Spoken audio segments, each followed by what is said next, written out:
सो JEE mains हो चुका है खत्म और अब बारी है कॉलेज में एडमिशन लेने की। तो इस वीडियो में डिटेल में बताने वाला हूँ कि आईआईटी, एनआईटी, डीटीयू, एनएसयूटी इन सब कॉलेज में कैसे एडमिशन मिलता है, क्या आपका प्रोसीजर होता है, स्टेप बाय स्टेप सब बात करने वाले हैं। तो एंड तक वीडियो देख के जाना और सब्सक्राइब कर लेना।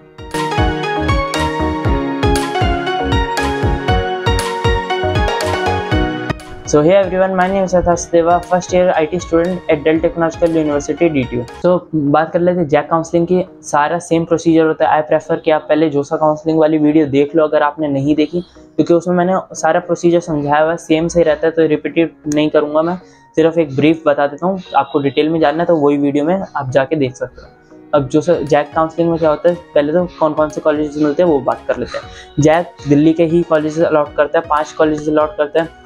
डीटीयू जैसे मैं हूँ, एनएसयूटी, ट्रिपल आईटी दिल्ली, आईजीडीटीयू और डीएसईयू, ये आपको 5 कॉलेजेस मिल सकते हैं जैक दिल्ली की तरफ से। अब इसमें क्या होता है, सबसे पहले आपकी रजिस्ट्रेशन होती है जैसे कि जो समय हुई थी। अब रजिस्ट्रेशन के बाद आपको बस जेईई मेंस का एप्लीकेशन नंबर डालना है, पासवर्ड डालना है और आपकी रजिस्ट्रेशन हो जाएगी और कुछ नहीं चाहिए। फिर आपको चॉइस फिलिंग करनी है, जो अवेलेबल चॉइसेस होगी वो सारी बता दी जाएगी कि आपको ये चॉइसेस होती है और आपको ध्यान से अपने हिसाब से जो आपको चॉइसेस चाहिए वो चॉइसेस भरनी होती है। वो आराम से अपना ऑर्डर उसी हिसाब से करना जो आपको चाहिए और उसी में आपको मिलेगी, क्योंकि अगर आपको अच्छी वाली मिल सकती है तो अच्छी वाली देंगे, नीचे वाली नहीं देंगे। अगर आप ये ध्यान से सुनना, अगर आपको जो रिजल्ट मिला, जो सीट आपको एलोकेट हुई, आपको ये या इससे ऊपर ही मिलेगी, नीचे वाली फिर नहीं मिल पाएगी। तो ध्यान से ऑर्डर सेलेक्ट करना कि आपको जिस ऑर्डर में आपको चाहिए, यानी फर्स्ट जो आपको चाहिए, बेस्ट जो आपको चाहिए वो फर्स्ट ऑर्डर रखो, फिर सेकंड उसके नीचे वाली, ऐसे, ठीक है। जो लास्ट वाला होगा यानी आपको सबसे लीस्ट प्रायोरिटी पे आपको वो, अगर आपको एक डेडिकेटली वीडियो चाहिए कि आपको कौन सी चॉइस भरनी चाहिए, किस ऑर्डर में आपकी प्रेफरेंस और लिस्ट होनी चाहिए वो चाहिए, या फिर कैसे चॉइस फिल करते हैं वो बेसिकली एक रजिस्ट्रेशन प्रोसेस पूरा चाहिए, तो वो बता दो कमेंट में, मैं वीडियो बना लूँगा।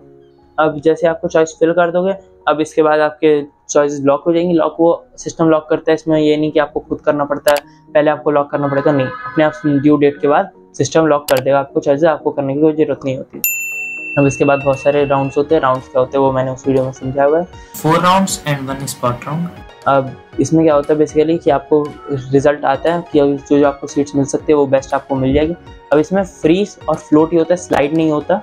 तो फ्रीज और फ्लोट में मैं बताता हूँ दोबारा क्या होता है। फ्रीज बेसिकली वो होती है कि आपको जो सीट मिल चुकी है, जो आपको रिजल्ट आ चुका है, जो आपको उन्होंने अलोकेट करी है सीट, वो आप वही रखना चाहते हो, उससे अच्छी आपको नहीं चाहिए, अगर मिल भी सकते हैं। यानी आपको ये सिर्फ फ्रीज में तभी कहूँगा, तभी करना जब आपकी फर्स्ट प्रायोरिटी वाली यानी आपको जो बेस्ट चाहिए वो मिल जाए, नहीं तो फ्रीज करने की कोई ज़रूरत नहीं होती, कोई आवश्यकता या कोई नेसेसिटी नहीं होती कि आप फ्रीज करो किसी भी हालत में। अगर आपको फर्स्ट वाली मिल गई तब भी आप फ्लोट पे रखोगे, कोई प्रॉब्लम नहीं होती। फ्लोट पे क्या होता है, मान लो आपको 15 चॉइसेस फिल करी, 9th नंबर वाली चॉइस आपको मिल चुकी है कि हाँ ये सीट उन्होंने अलोकेट कर दी। अब आपको फ्लोट रखोगे, फ्रीज करोगे तो आपको फ्रीज हो जाएगी, 9th वाली आपको मिल गई, आप काउंसलिंग से बाहर हो गए। अगर आप फ्लोट वाली रखोगे तो फ्लोट में क्या होता है बेसिकली कि आप इससे अच्छी वाली सीट्स मिल सकती है, नीचे वाली फिर भी नहीं मिलेगी, या तो आपको ये मिलेगी या फिर अच्छी वाली मिलेगी। तो आप ये मत डरना कि नीचे वाली मिलेगी, नहीं बेकार हो जाएगा, फ्लोट पे रखूँगा मैं फ्रीज करते हो, ऐसा नहीं होता। आप फ्लोट पे करोगे तो आपको ये वाली या इससे अच्छी वाली ही मिल सकती है। तो ये करो और फिर उसके बाद आपको कुछ 2 चीज़ें करनी है। सबसे पहले जब भी आपका राउंड 1 में या किसी भी राउंड में सबसे पहले जैसे आपको सीट मिल जाती है, चाहे आपको उससे अच्छी सीट चाहिए या कुछ भी चाहिए या वही सीट चाहिए, दोनों केसेस में आपको 2 चीज़ें करनी है। एक तो सीट एक्सेप्टेंस फी पे करनी है और दूसरी आपको जो भी आपके डॉक्यूमेंट है वो वेरीफाई करने हैं। डॉक्यूमेंट ऑफलाइन वेरीफाई होते हैं, आपको सेंटर पे आना पड़ेगा, चाहे आप दूसरी स्टेट से हो, आपको तब भी इन डीटीयू एनएसयूटी जहाँ का भी आपको सीट मिली वहाँ की आपको वेरीफाई करवाना पड़ता है। अब मैं थोड़ा डिटेल में बता देता हूँ क्या होता है। मान लो आपको पहले राउंड में आपको कुछ नहीं मिला तो आपको कुछ नहीं करना। अब सेकंड राउंड में आपको पहली बारी कोई सीट मिली जो आपके प्रेफरेंस लिस्ट में से थी। अब मान लो आपको डीटीयू मैकेनिकल मिल गई, तो आपको सबसे पहले सीट एक्सेप्टेंस फ़ी पे करनी है। वो आपके फर्स्ट ईयर या जो भी आपके बाकी फ़ीस होती है 4 साल में वो एडजस्ट हो जाएगी। ये नहीं कि ये एक्स्ट्रा लग रहा है, 4 साल की फ़ीस एक्स्ट्रा होती है, नहीं। आपको अभी चाहिए कि आपको ये कब्जा करना बेसिकली इस सीट पे कि हाँ मैं काउंसलिंग में बना रहना चाहता हूँ, मैं एक जेन्युइन कैंडिडेट हूँ, मुझे चाहिए ये सीट या जो भी आगे सीट्स मिल सकती है मुझे वो चाहिए। तो आपको एक सीट के एक्सेप्टेंस के लिए फ़ीस देनी पड़ती है। 95,000 हमारे टाइम पे थी, आपकी जो भी होती है आप देख लो एक बारी, 95,000 1 लाख इसके अप्रॉक्सी होता है। अब वो आप जो फ़ी पे करोगे, अब वो आपकी जो फर्स्ट ईयर की फ़ीस होती है उसमें एडजस्ट हो जाएगी, आपको एक्स्ट्रा फ़ी पे नहीं करनी, ठीक है, पर अब ये आपको देनी पड़ेगी। अब इसके बाद डॉक्यूमेंट वेरीफाई करवाने आपको उस जगह जाना पड़ेगा जहाँ की आपको सीट मिली है। सपोज़ आपको DTU मैकेनिकल मिली तो आपको DTU आना पड़ेगा, आपको जो भी डिज़ाइन जो डेट देंगे उस डेट को आपको DTU आना पड़ेगा अपने डॉक्यूमेंट वेरीफाई करवाने। अब मान लो NSUT में मिली तो NSUT जाना पड़ेगा। हालांकि आपको चाहिए कि हाँ इससे अच्छी है, बहुत सारे मेरे पास ऑप्शन है और मुझे वो वाले ऑप्शन चाहिए, तब भी आपको एक बारी फ़ी पे करनी पड़ेगी और आपको एक्सेप्टेंस के लिए जो भी डॉक्यूमेंट वेरीफाई करवाने पड़ते हैं वो करवाने ही पड़ेंगे, तभी आप आगे के राउंड्स में एलिजिबल हो गए, नहीं तो आपको बाहर कर दिया जाएगा आपके काउंसलिंग से, समझ गए। तो ये दोनों चीज़ें हर हाल में करवा लेना। हाँ, जब आप ये दोनों चीज़ें करोगे उसके बाद आपको फ्रीज या फ्लोट का ऑप्शन मिलेगा, पहले नहीं मिलता। अब ठीक है, अब इसके बाद आपको क्या करना है, कुछ नहीं करना, बाकी राउंड्स में बैठे रहो, आप देखते रहो क्या क्या आपको बेस्ट मिल सकता है। अगर इन केस आपके डॉक्यूमेंट्स वेरीफाई होते समय उन्होंने कुछ कमी निकाल दी कि ये आपका जो कैटेगरी सर्टिफिकेट है इसमें कुछ गलती है कि नहीं, ये वाला कैटेगरी सर्टिफिकेट हम एक्सेप्ट नहीं कर रहे, आपका जो सर्टिफिकेट है वो एलिजिबल नहीं है, कुछ भी कारण से रिजेक्ट हो जाता है, तो डरना मत, आपकी सीट नहीं छूटेगी।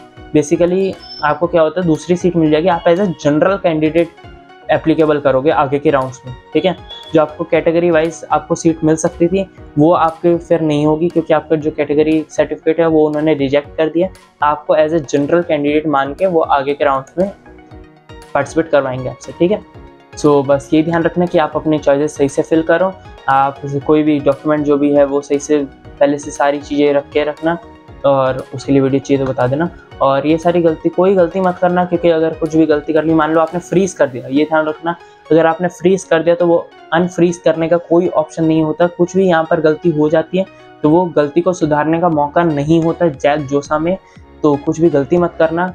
सो यही प्रोसीजर होता है यार, फटाफट आप अपनी जैक दिल्ली की रजिस्ट्रेशन करो, सारी काउंसलिंग में बैठो और फिर फटाफट DTU आओ, फिर एक मीटअप करते हैं और मिलते हैं। और आपके लिए बहुत सारी वीडियोज़ आने वाली है, मैं बता रहा हूँ, बहुत ज़्यादा चीज़ें मैंने शेड्यूल करी हुई है। आप खासकर DTU आने वाले स्टूडेंट्स के लिए, जैक दिल्ली वाले सारे कॉलेज में जाने वाले स्टूडेंट्स के लिए, उन सब के लिए बहुत कुछ प्लान करा हुआ है।